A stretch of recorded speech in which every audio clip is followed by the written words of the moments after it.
now. Hey, what's going on, YouTube? It's Transformers Fan Zone here for an analysis with uh, Nuts Review Stuff and Things. DW Nut Stuff Review and Things. Nuts Review Stuff Yeah. and Things. That's a mouthful. Anyway, Yeah. he's going to be our special guest here on this video. If you want to check him out, his link will be down below. Definitely go show him some love. He does figure reviews. He's another spot for all of your Transformers needs. Yeah. So we're going to be discussing the Michael Bay Transformers universe today and the impact it has had on the franchise as a whole. That's right, because I feel like a lot of people don't really understand this. You know, they like to crap on the movies and say they ruined Transformers, when in fact they didn't. They actually brought a lot to the franchise and really kind of revived it when it was down. They brought characters, concepts, new toy technology. That's right. And let's not forget that a lot of Transformers' best content has been during this time period. Yeah. 2009 to 2014, we have had some stellar stuff. So that's the best way to put it. So I want to take us back to 2007 when the first movie was released. Yeah. We had come off of Cybertron, which ended in 2005. 2006. Or early 2006. So over here in England, because we get things a little bit later than you guys in the US, it was sort of late 2006. It was kind of late, wasn't it? Yeah. But then there's this 6-month drought, I think, between the end of Cybertron and the 2007 film. Yeah, I can't really say anything about it because during that time period, I was in high school, secondary school, where it just wasn't cool to be into kiddie stuff anymore. Right. So my experience of the Transformers was watching the DVD around a friend's place in 2008 when I left school.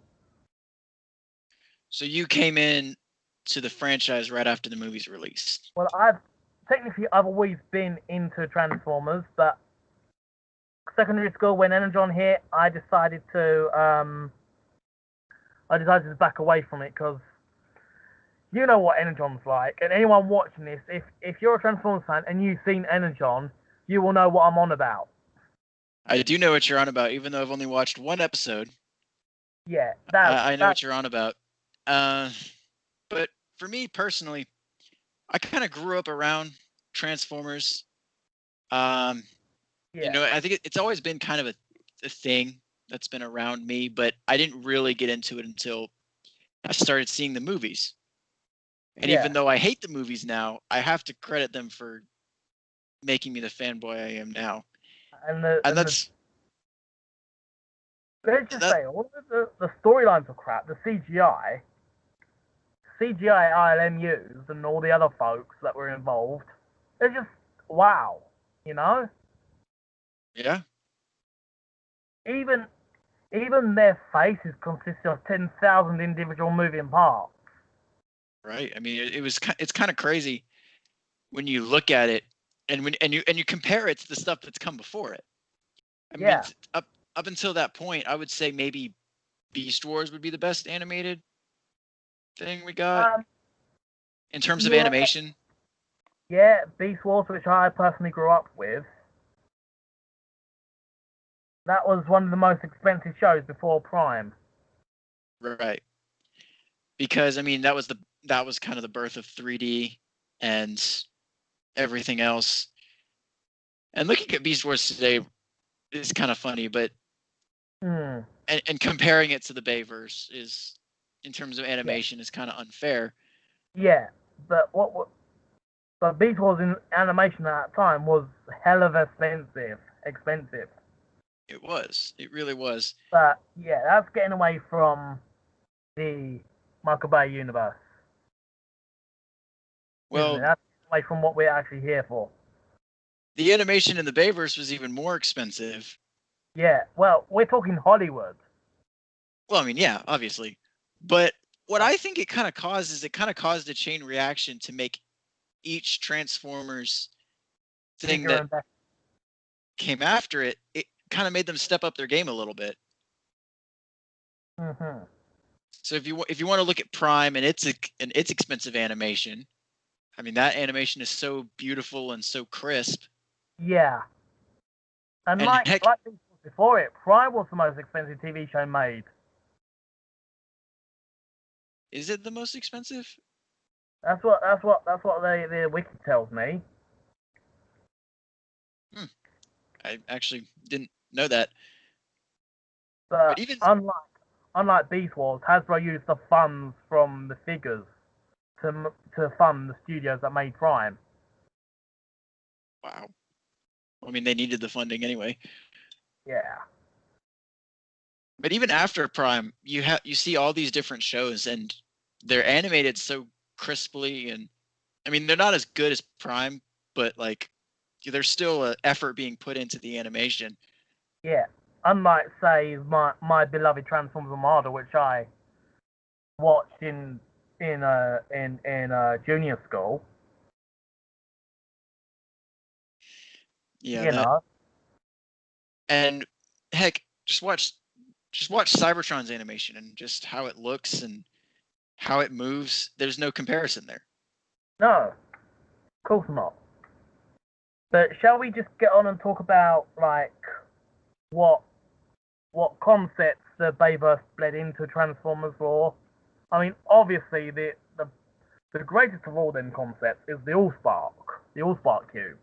Yeah, I mean the Allspark before the Bayverse was barely a It, thing. It was a vague reference that nobody had any idea what it actually was or what it meant. no, you see, in the Beast Machines, it was the Allspark was the name of of the of the Transformers Afterlife, where the sparks came from and where the sparks went. Right. But it was never a thing that we were actually like shown. No. And now Bay's kind of turned it into a common occurring relic, probably even more so Yeah. than the Matrix of Leadership. Yeah. That's the influence that these movies have on the franchise, and I think that's a starting point to where we're going to go with this conversation. Yeah. Because everything after the release of the 07 movie, you can tie something back to this Yeah. series. I think what gets on a lot of people's nerves with the Bayformers is that people are so accustomed with Generation 1, like, this is Starscream to them. Right. And they can't relate this freak to Starscream. Well, to be honest, it kind of is a freak. Yeah, I know, but, like, for a lot of people who grew up with Bayverse, this is Starscream more so than this guy. So, Well, I grew up with it, and that's... Yeah, but I'm saying for a lot of people, like, outside of the Transformers fandom. I can't argue with that. So, by the way, for those watching, these figures and the Transformers Prime figure, when we talk about character designs later on, these will be reviewed. So, Yeah, so keep an eye out for that. be sure to check out him, because I will never do any toy reviews. I think you'd be good at it, mate. But yeah, we've No. got we spoke about the designs. Let's talk about how later shows translated this show's Transformers Prime translated this into this. Yeah, I mean it's really a combination of the classic and the new. Yeah, that's what I And love about Prime. Like you had the motorcycles in Revenge of the Fallen, the RC triplets. right. No, RC, Chromia, and Elite One. They've actually got names. How dare they? I don't like to think of those freaks as RC, Elliot 1, and Chromia. But then they took that RC and then they ramped it up to the next level Yeah, and in especially so many aspects. if you see the concept art of RC from the movie, what they were going to do, it was so much better. Than what we actually got, yeah. Like, I mean, any concept would be better than what we actually and got. it's worth mentioning that Transformers Prime was actually made by the guys who wrote the first 2 movies, I think it was. Robert Orkey and Alex Kurtzman both ran Prime. Wow. And a lot of the ideas for a lot of the episodes that we've seen came from early ideas that Michael Bay didn't want to do for the movies. Well, they put him to good use. Yeah, such as the idea of 3 kids of 3 different nationalities aiding the Autobots. But without the Bayverse, then there's no Prime because it was recycled material. Yeah. In fact, I'm pretty sure the aligned continuity entered the planning phase in 2007. Yeah. So, and in my opinion, they only did that to ride off the success of what the first movie was going to be. Well, because it made, I think, something around 800 million. I think so, yeah. Somewhere around there, and then the concept of Transformers, you always get names recycled and concepts recycled from one series to the next. That's been going on for years. Yeah. So the Bayverse, in that respect, has done nothing new. You know, and it's just trademarks and everything. Like, I mean, yeah, because they're in partnership with Hasbro, so they got to use their characters. Yeah. If you can ask a kid who grew up with the Transformers movies, like a 10-year-old, who grew up with the Bayverse movies, you showed him a picture of G1 Bumblebee, and you showed him a picture of Movieverse Bumblebee, he would identify Movieverse Bumblebee as the actual Bumblebee. That's right. He'd swear blind that the G1 character wasn't, because that's what he knew. Well, I'll also say, just in the case of Bumblebee, his Bayverse design has been kind of mixed in with the original in recent shows. Like, I think Cyberverse is the most obvious one. Cyberverse, and would you say TFP as well? No, that's almost like a direct movieverse. Yeah, that's takeoff. Week's movieverse design. That's a very direct. I mean, also Cyberverse Bumblebee, like you say, it's a mix of the G1 and the movieverse, but it's also a thing of an IDW design as well. Yeah, they that inspired it. So IDW started off early using that G1, and I think he became the new thing. Yeah, but I'm talking about like the Generations figure that was released in 2030 as a part of the IDW series. Oh, was that a G1 design? I haven't seen that toy yet. The IDW Bumblebee, the Generations one. Oh yeah, that's pretty sure that was original G1 because that's IDW's mantra. It slightly resembles the Cyberverse design. Oh. Okay. Like, do you know what I mean? You've seen that figure, haven't you? I do recall seeing the comics, yeah. I wish I had that. I wish I dug out that figure before we did the meeting, actually. Yeah, well, it doesn't matter. Yeah, so a lot of concepts that people are now familiar with originated with the movies. And they're starting to bleed over into the even new stuff after the Bayverse has ended. So not only did it revive the Transformers when it first came out, but it's also going to leave a lasting impact. It will, yeah. Say what you will about the films themselves, like content-wise, you can't deny that they're here. That they're here to stay. You know. Well, the Bayverse is officially ended, and they're rebooting it. Yeah. Which, yay! But still, we needed those movies, and I don't think, and that's something I didn't realize until recently.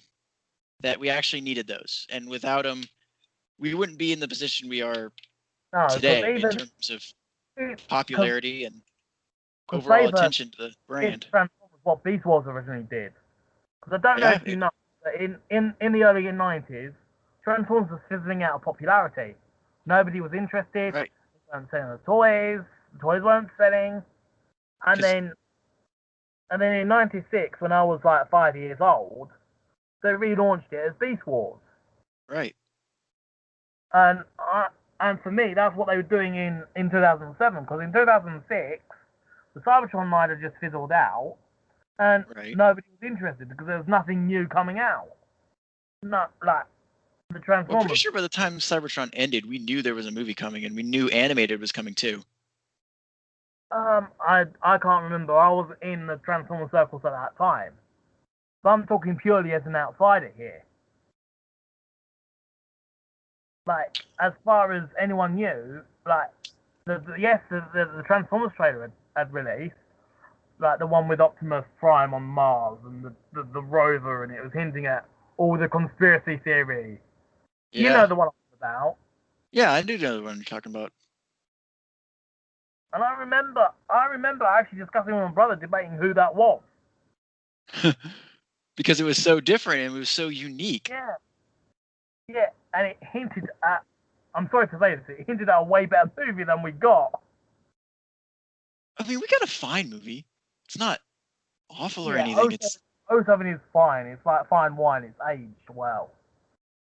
It has aged pretty well. I mean, especially the effects. You Except couldn't from tell me if I except from was a the young kid, you couldn't tell me that movie was from 2007. yeah. I mean, all except that bit, all except the adult jokes and Bumblebee taking a leak on Simmons. Yeah, well, let's not talk about that. That But just makes me hurt inside. oh 07 was a pretty decent flick, and it certainly got me back into Transformers.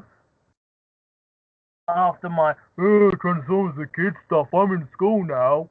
You know, Right. that was It literally my attitude at the time. it launched it back into the mainstay and it made it cool again, dare I say.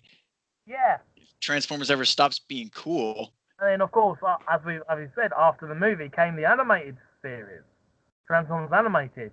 right. But that came out around the same time, so I can only imagine they were developing that long before. Did yeah, I've got the All Spark Almanac downstairs that tells you that goes through how they made it. And in it, Cartoon Network had been working on this Transformers series since 2004. Yeah, so like we knew something else was So coming, but at the same probably, time, so probably they were developing the movie at 2004 as well, and they were just cross pollination of ideas. but I will say this, if the Bayverse doesn't release, I don't think animated is near as big as it actually was. No, it wasn't. It rode high off of the success Yeah. of the first movie. So did Prime, and so did Robots in Disguise, so did Rescue Well, Bots.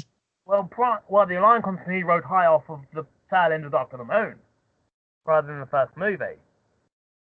I mean, the movie series as a whole, like it rides off that popularity. And for a whole And generation, the movies were the Transformers to what G1 is to G1ers. right. And it kickstarted everything that they know, right? Yeah. I mean, the Alliance series was supposed to align all the elements of the different Transformers series together in one big continuity. It's supposed to be the foundation of a new Transformers continuity. Right. I mean, Fortunately, we've only got like a handful of shows from it and a handful of novels and a couple of games, none of which actually align properly. but that is some of the best Transformers content we've ever gotten. Yeah, I mean, 2009 to 2008 to 2014, we actually got some great figures. Not from just animated, but from Generations, from the movie lines. Even the comics were riding high at that point. I mean, they You were got, in the best phase of their stories ever. yeah. Even even the toy technology has changed. It has. It really has. The complex designs of the Michael Bay Transformers managed to convince Hasbro to get better with designing the action figures. Yeah. Like Hasbro, sorry, we can't give all the credit to Hasbro. We should give Takara some of that credit as well. Oh, because they're the geniuses behind the toys anyway. Yeah. But you know, people might complain, oh, this Starscream is shit, blah blah blah blah blah.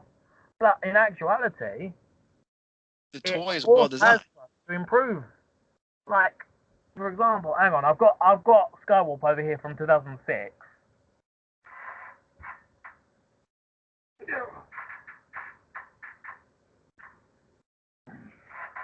So I've got the Skywalk from 2006.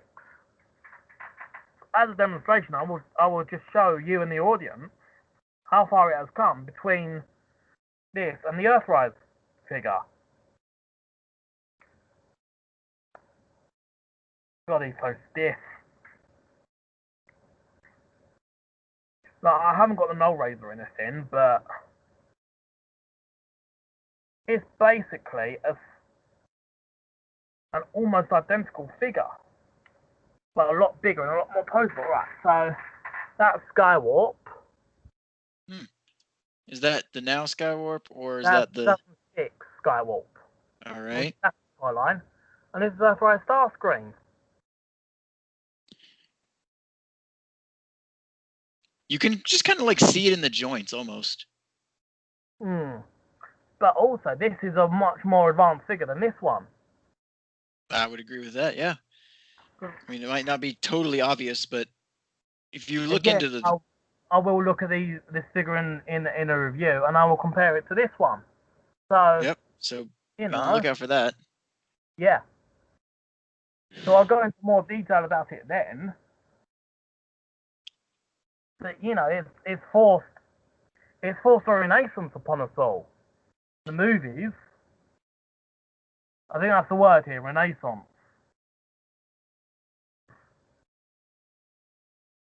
Even, do you have anything to add, or Anything to add? Well, I would say that the Transformers in its state right now is still popular. yeah, But it's not where it was in 2010, 2011, no, 2012. And I think that's kind of because Age of Extinction and Last Night kind of killed it. yeah, Those two movies dropped hard in their numbers. they did. People just got fed up with Michael Bay's style of filmmaking. That's all. Well, the thing is, that's about to change. I think we're getting a new movie in 2022. Yeah. And I heard rumors of a new game in 2021. There is a new game coming out, yes. And I don't know what's going to happen after Cyberverse in terms of shows. I have no idea. I mean, there was talk of them trying a live action Transformers TV show, but that turned out to be a hoax. I'm an idiot. Our shows is the War for Cybertron trilogy. Yes, the Netflix shows. Earthrise should be coming out another 6 months, maybe. I don't know. Give them a year. I have no idea, but I feel I've got a lot to say on Earthrise. Earthrise, this is me. I've got a lot to say about Siege, so we'll perhaps save that for another video. Yeah, we can analyze Siege. Yeah, but the Bayverse phenomenon, let's just call it that. I mean, it's given us concepts and characters, and it's taken concepts and characters from other continuities as well. And what it's done is it's really made Hasbro up their game in a lot of different areas. Yeah. Because they have to appeal to this larger audience now, and they have to make it engaging. Yeah. I mean, with that, we got Prime, we got the Cybertron games. We've got our Robots in Disguise 2015. Like, I could see you literally going, "Ugh, here we go." Yeah, I don't like that show at all. Me neither. But that was 2015 after Age of Extinction, Yeah, so it was already kind of dead. If you know what I'm saying. yeah. And I think that's what made Hasbro go back to like Cyberverse and Siege, as fantastic as they are, you can't deny they're G1. The Well, design's G1. except Alita. Even Elite was more G1. There's, it's not like a direct copy like some of them are, but No. it's definitely more based off Because of it. You know what I'm saying? I think what they've done with Elite was taken that G1 design and made it look like she can transform into something. Yeah, because I mean, Because if you look at the original Elite 1, I'm sorry to diss it, but that looks like a woman in robot armor. yeah, it doesn't look like she could change anything. But And, I mean, and the all right. sad thing, them designs are way better than what they did with her in the Bayverse. Oh yeah, for sure. But if the Bayverse doesn't happen, then you could argue we never get better designs ever. Yeah. And Transformers would have remained stale and dead.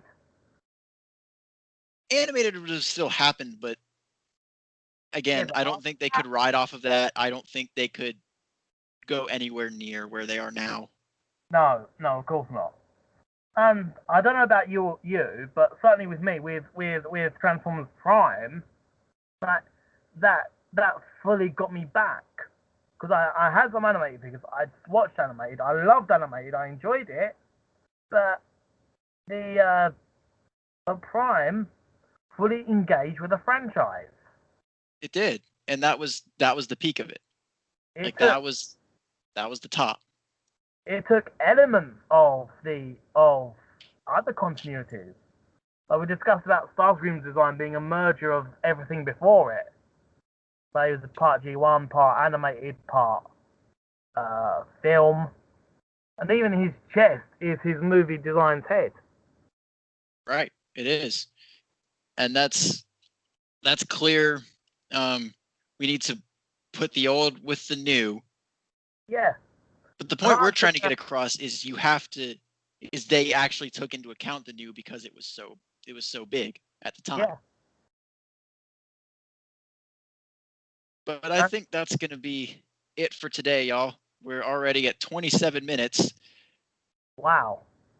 And I don't want to waste y'all's time any longer. So if you enjoyed this, definitely drop a like. If you like DW Nut stuff and things over here, definitely go give him a subscriber and check out all of his content. Please do. I have recently hit 100 subscribers, so I have the biggest. Thank you. I have the biggest video coming, and it will be a special one. So I hope you all tune in for my big review. The big review. I mean, TS Fanzone here knows what it is. I hope you do. I think I've told you, haven't I? Tell me off camera. But I'm going to take this opportunity to also say I have something special coming on September the 17th in celebration of the 36th anniversary of the start of G1. Wow. I have a special edit coming. That's I think I hope it's gonna really blow your mind. I think so. So definitely be on the lookout for that. This is the Transformers Fan Zone and DW Nuts. Things. Signing off. Signing off till all are one. Till all are one.